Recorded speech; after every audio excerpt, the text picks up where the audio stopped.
Dentro de la estadística nosotros tenemos la organización de datos.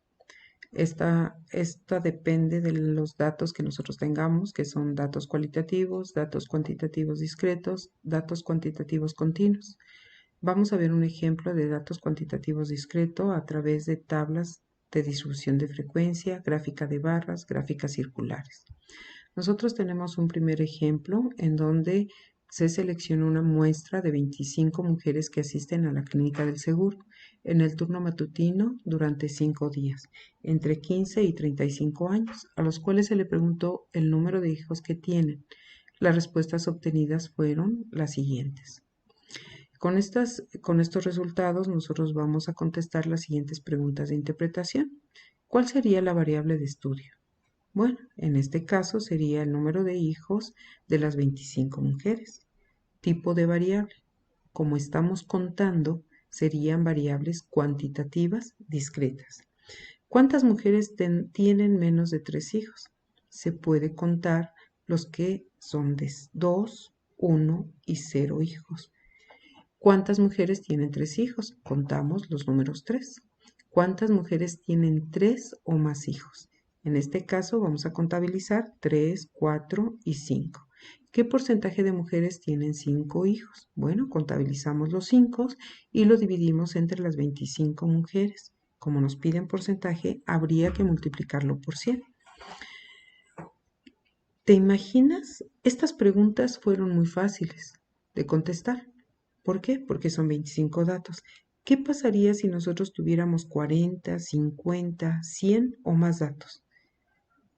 De ahí surge la necesidad de representar la información a través de tablas de distribución de frecuencias.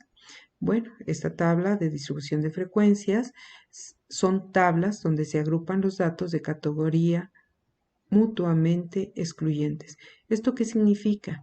Que una mamá no puede tener un hijo o dos, no, o tiene uno o tiene dos, ¿sí? Eso es a lo que se refiere. Aquí vamos a contar que tenemos frecuencias absolutas que se obtiene directamente de contar los elementos que le corresponde a cada categoría. Tenemos la frecuencia relativa que se expresa en porcentaje, en fracción o en decimal. ¿Sí? Y aquí simplemente vamos a definir la frecuencia relativa como la frecuencia absoluta entre el total de elementos de la muestra y, si nos los piden en porcentajes, multiplicados por 100.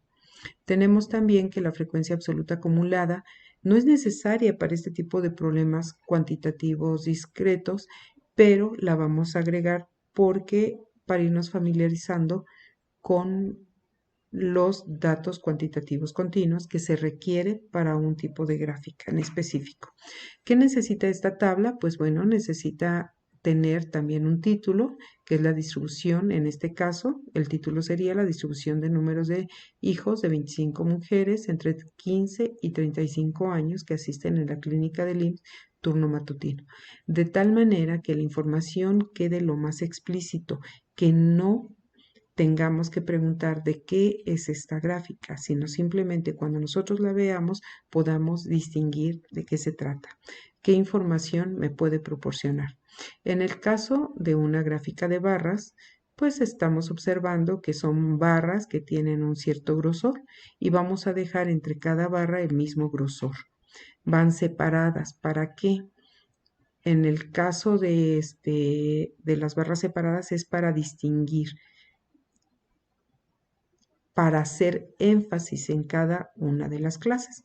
En el caso de esta gráfica vamos a tener que en las abscisas vamos a colocar las categorías, las clases, ya sea de la variable discreta o de la variable cualitativa. Para el eje de las Y vamos a tener las ordenadas. Se coloca una escala para frecuencias absolutas, puede ser frecuencia relativa o puede ser porcentual. En el caso también debe de llevar, por supuesto, un título, la gráfica. En el caso de una gráfica circular, nosotros vamos a tener la necesidad de utilizar la frecuencia relativa.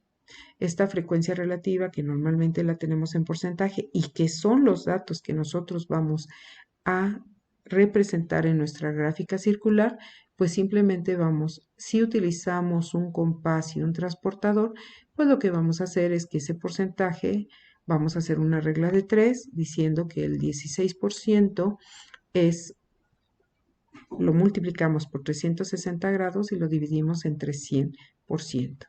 Y eso nos da que tenemos 58 grados. Estos grados van a ser sexagesimales, los vamos a trazar con un transportador. Si es que hacemos nuestra gráfica de pastel, sector o circular con un transportador. ¿Sí? Aquí lo que vamos a representar no son los grados que nosotros estamos mostrando. Lo que vamos a representar son los porcentajes. De esta manera podemos visualizar un poquito mejor nuestra información, organizarla. Con esto esperamos que se pueda entender la necesidad de poder organizar nuestra información para tener mejor respuesta a nuestras preguntas.